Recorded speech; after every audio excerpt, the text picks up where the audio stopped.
మార్కెట్‌లో ముద్దు ముద్దుగా ఈ తెల్ల పొట్టి వంకాయలైతే కనిపించినియండి. ఇంక ఇంటికి తీసుకొచ్చి ఈటిలతో గుత్తి వంకాయ కర్రీ అయితే చేశాను. ఫస్ట్ అయితే కడాయిలో నూనెసుకొని ఉల్లిపాయలని, పచ్చిమిరపకాయలని కూడా గోల్డెన్ బ్రౌన్ కలర్ వచ్చే వరకు వేయించుకోవాలి.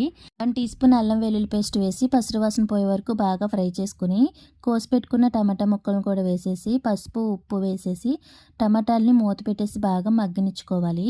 ఈ విధంగా మగ్గిన తర్వాత కోసి పెట్టుకున్న వంకాయ ముక్కలను కూడా వేసి నిదానంగా కలిపేసి 10 నిమిషాల పాటు మూత పెట్టి మగ్గనిచ్చుకున్నామంటే వంకాయలు అనేవి ఈ విధంగా మగ్గిపోతాయండి.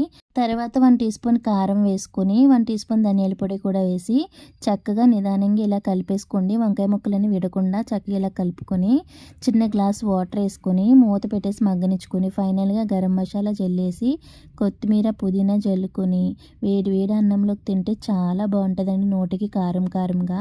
నచ్చితే మీరు కూడా ట్రై చేయండి. వీడియోకి అయితే చిన్న లైక్ ఇవ్వండి. ఛానల్ తప్పకుండా సబ్స్క్రైబ్ చేసుకోండి.